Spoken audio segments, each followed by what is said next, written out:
I was broomed when I was 14 years old. Just switch that B in broomed with a G and you get what I mean. I was 14 and my best friend was 17 going on 18. And there was a time where she was 18 while I was still 14 and not 15 yet. We would write online together. My character was 12 because I was 13, 14 at the time. And that was my age range. And this girl who was 17, 18 years old would make her character 13 or 14 and have her character SA my character over and over. This went on for years until she turned against me when I introduced her to a group of girls I met that were pretty toxic. Hey, what's up you guys? Welcome back to my channel. I'm Jesse and I do story times here every week, Friday at 3 or Saturday at noon. I switch it up. You never know what day it's gonna be because I don't even know what day it's gonna be. So it's always a surprise for you, but you will see me every weekend unless I slack off or I injure myself from sitting or sleeping because I do that a lot. I'm 26 years old and I'm falling apart. Also, I'm gonna mess with my hair again like I do at the start of every video because I don't know that I like this. I recently bought some box dye because I want to dye the front parts of my hair blonde. What do you guys think? Do you think I would look cool having just the front ends blonde, or should I just do the whole thing? I don't know. I just really think it'd be fun to have this be a different color, but this be natural. Oh, I also have something else to show you before I get into the story. I've been on testosterone for like 13 months now. Look at my mustache. Do you guys see that? Isn't that so cool? I love it. And then I'm gonna scoot away because it's kind of scary when I'm this close. I look distorted. I look like a Monsters Inc. character. Also, if you're wondering what this Teen Hearts shirt says, not sponsored by the way, but I'd love it if Teen Hearts would. This shirt says, open your mind and shut your mouth, which a lot of people could learn from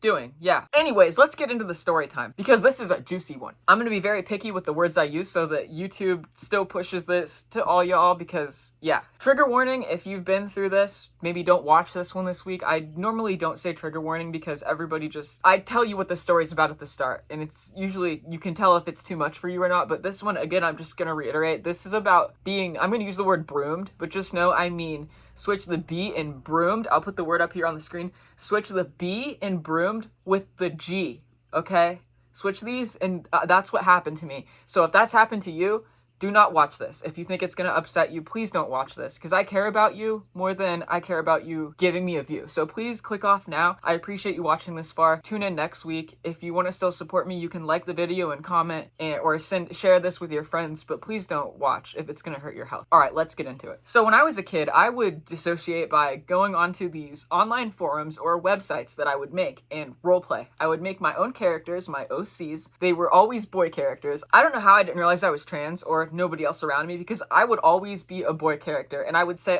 I don't want to be a girl. It's so boring. And I thought it was because I was living as a girl. So why would I want to write as that? No, you dumbass. No, you chuck knuckle. You're trans. Anyways, I figured it out though once I popped an ASID tab. Anyways, I popped an ACID tab and then it all clicked. Don't do nugs though, kids. This particular girl that I met, she went by Black Wolf 33, and at the time, I think I was either leopard fur, like from Warrior Cats, or I was Cece Paw, because my kitten Cece had died, so I did Cece Paw like a Warrior Cat apprentice, because their name's always N and Paw, if you know, you know, and I just did her name, so I was Cece Paw for a while, and then I switched to Soda Pop. I don't know what username I was using, but this girl, her username was Black Wolf 33, but her real name was Kelly. I'm not gonna say her last name, but she knows who she is, and the people that might still be friends with her know who she is, and I just want to share my piece. I turned 13 in November of 2010, so that means for most of 2011, I was 13, and then in November of 2011, I turned 14. That is when I joined this spy RPG. I didn't know anyone on it. It was a website called Wet Paint, and you could make your own website, and most of us would have role-playing sites. It was kind of like Pro Boards or a Jinx website. You just make your website, and we would use the forums on there to roleplay. That's how we would make our writing posts to each other before Discord was a thing, okay? So it was like our own little world, and we would design each site around the plot we wanted to do. I had a Vampire Diaries site, a gang RPG site, I had a Hunger Games site for a while, I had many Warrior Cats sites. This one though was owned by a stranger. I don't know their age, they don't know mine, we're just writing together. And it was a spy RPG. Your original character would be a spy in one of these agencies and you would get special powers. You were a superhuman spy. It was so fun. Black Wolf was already there. She was an admin there, and at the time, she was 17 years old. We are 3 years and 2 months apart in age. I just want to make that clear. So at this point, I was 14 and she was 17. I was in 8th grade. When I joined that site and I met Black Wolf, I was in 8th grade She was a senior in high school, or at least a junior, but I'm pretty sure she was a senior. She was preparing to go into college when I met her. I remember that very strongly. On this spy site, I made a character called Raphael, and she made a character called Edward, I believe. It was either Edward or Victor. There were two of them that would essay my characters, so I just get them confused.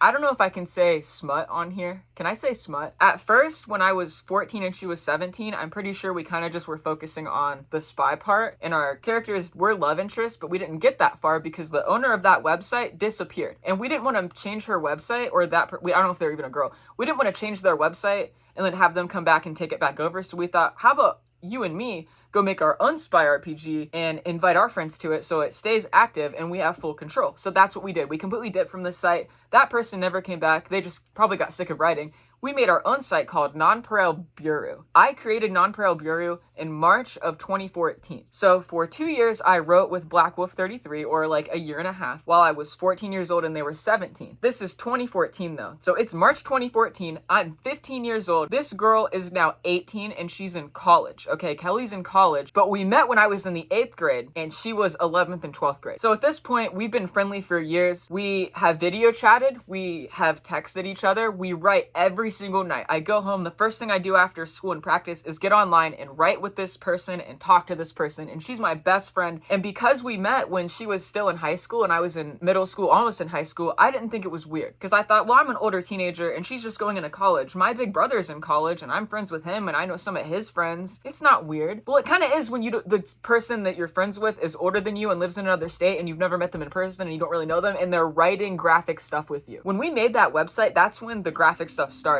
My character, Raphael, was a 12-year-old character, okay? He was a 12-year-old boy, and he turned 13 while we were writing it, okay? I made him when I was 14, okay? So I was only 2 years away from that age, so I was more familiar, still connected with.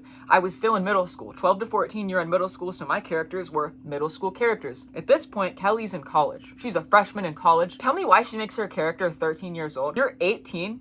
You're going to be 19 in 6 months, and you're writing a character that's 13, which wouldn't be weird if she didn't pull a Stephen King and get all graphic with it, okay? Her character would come onto my character, who was younger, smaller, weaker, shorter, less powerful, and her character was taller, older, like a buff Kyle kind of character with a dangerous edge, and mine was like a golden retriever puppy dog. It was like golden retriever black cat, but the black cat was kind of sociopathic. That was the character's thing. He wasn't all the way there empathically, and Raphael was the one person that he was empathic towards, but not really, because he would abuse him. The first time they engaged in together, you know, my character and her character, it was forced. He didn't want it at first, but then as it went on, he accepted it. And I wrote this as a little kid, not knowing how messed up that is. And this girl's in college and I'm a 10th grader, and she's making characters around my age. By the time we quit writing that, we wrote together with those characters for years. From 2014 to about 2018, when we quit being friends and had a big falling out,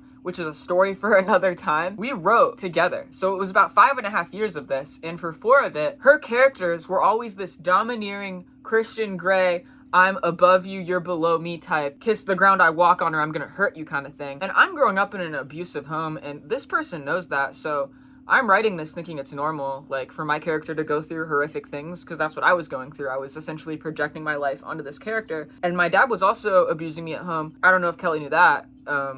Yeah, I don't know. I didn't tell anybody about that. But, like, I'm just writing this, and I'm 15, and they're 18.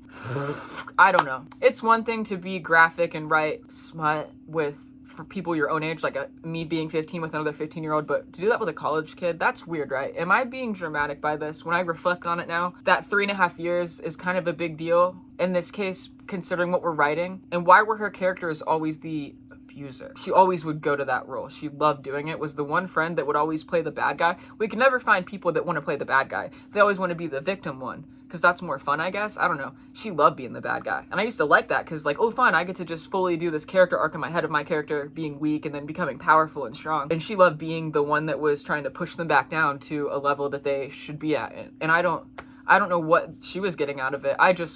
Every character I would make is like a version of me. So in a way, I could write myself in a fictional world where I'm getting abused, but I overcome that and I get to be a guy. But it wasn't like that though, because her character was literally essaying mine. Like, you know, the things that happened to Drake Bell, if you've watched that documentary, those are the kind of things that her character would do to mine. Like, it was really graphic. Like, I can't even explain to you how graphic. We had another set of character. My character was called Shasta, and he was 14, which is kind of funny because my dog's named Shasta now. I just love that name. I forget the name of her character, if it was the Edward one or Victor one, but that character was also 1 year older than Shasta, and they were 14 and 15 when we started with them.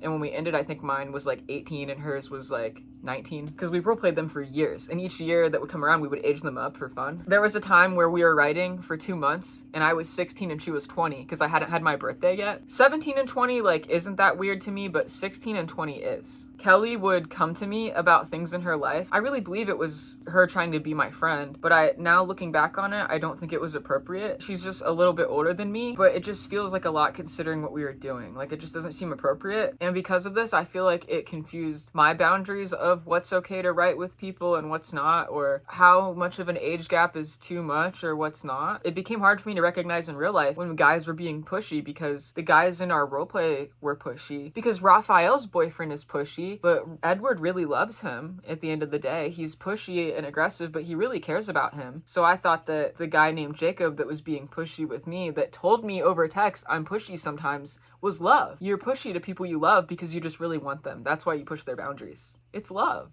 No, it's not. That's not what love is. If they're not respecting your boundaries, they're a predator. Get away from them. But Kelly would vent to me about her college friend group and how there was a falling out and they all turned against her and she didn't know why. And I really, really felt for her, because that would suck to have your whole group just turn against you. And it was kind of funny because that's the exact thing she did to me like 6 months later. But that's a story for another time. When we did have a falling out, everyone was calling me the emotional abuser when I was actually having a very honest reaction to Kelly lying to me for months. And I guess everybody knew it, but I didn't, because I have autism, and they're like, how did you not pick up on the fact that she wasn't as into this writing plot as you? She didn't want to do it. She wants to do this with me. Well, the whole reason I invited Kelly to that site was to do this particular plot, and she would reply to it and be engaged in it. I didn't know that she didn't really want to do it. She never told me. How am I supposed to know that? How are you guys mind readers, but I'm not? Like, I don't know what cues I missed as a neurodivergent person, but it was a shock to me when I found out she didn't really want to do it. Because the whole reason I invited her there with these new friends was to support this new friend's website that I helped her make, or this Discord server that I helped her make. But then she met this other girl who was my age, and they started writing graphic stuff together. And she was really into the graphic plot they were having, more so than the one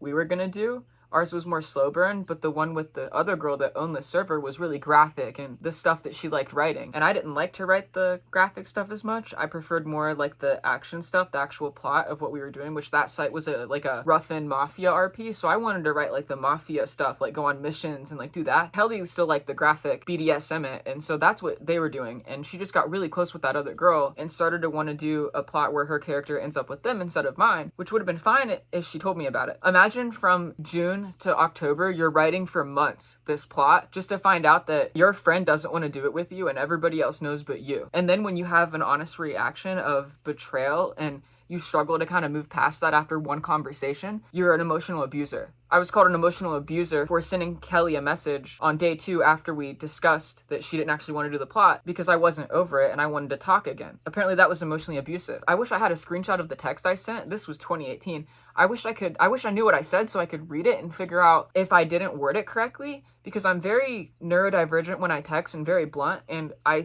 however exactly I think it is how I type it. So sometimes I'll forget to put keywords in there that reflect the emotion I'm feeling, to make it not sound as negative or as much of an attack, so my text can come off like an attack. And I wish I could have that message so I could look at it and be like, okay, this is where I should have worded that differently, because instead of it sounding like, hey, I just want to talk on the phone again about this so we can move past it and not feel awkward when we have my birthday trip next week, since we just had this awkward conversation that you didn't want to do this plot for months and I didn't know. I need to talk about it again because I've been ruminating on it and I'm not over it, and talking through things helps me get over them. Auditory processing, that is my bitch. I love auditory processing. If we talk about a thing until it's dead in the ground, I can move past it, but we got to talk it into the dirt first. I need to fully process every single angle of the situation that happened, every single reason why you might have done it, and then work through that so my brain doesn't make up things later. I will create narratives, so we have to go through every narrative together so I can move past the situation, and that can be exhausting for friends, especially online friends. I get that, but it's not emotionally abusive to need that. I was called emotionally abusive for needing another conversation with my friend. Could I have worded my text better? Fuck yeah, probably. I know for a fact that I probably didn't word it right because it was early in the morning and I'd been ruminating. My discontent with the situation was projecting into that message. I just know it was. I don't remember how or what I even said,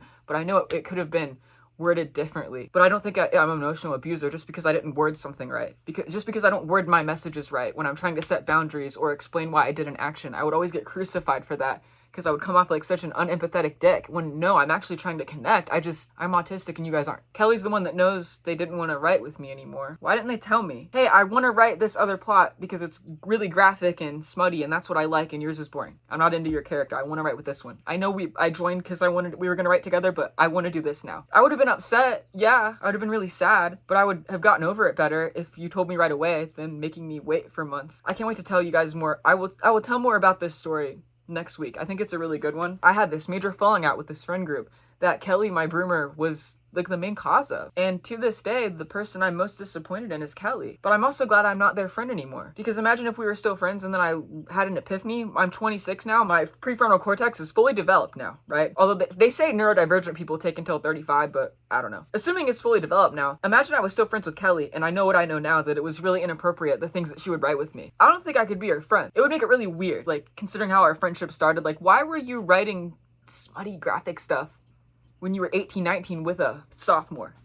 What is wrong with you? But I think now, as an adult, I realize she didn't want to do that plot with me because the other girl was satisfying her kink. The roleplay they had going, it was satisfying what she likes, the aggressive, BDSM-y, stuff. I was there for the plot. She was there for I just wanted to write fun plots, and she was satisfying some desire inside her, I guess, that I was no longer meeting because I was just sick of writing that stuff. Yeah. So I lost my friend because I didn't want to write that stuff anymore, and that happens a lot. I made a lot of friends because of the game Dead by Daylight, and then when I got tired of that game, they slowly pulled away from me because, well, we still want to play this game and you're not into it, and it's kind of hard to get people that, if you make friends over one thing and then you're not as into that anymore, it's hard to stay friends sometimes because that was your only main interest, and because I was no longer wanting to write because I was no longer comfortable with my character getting raped all the time,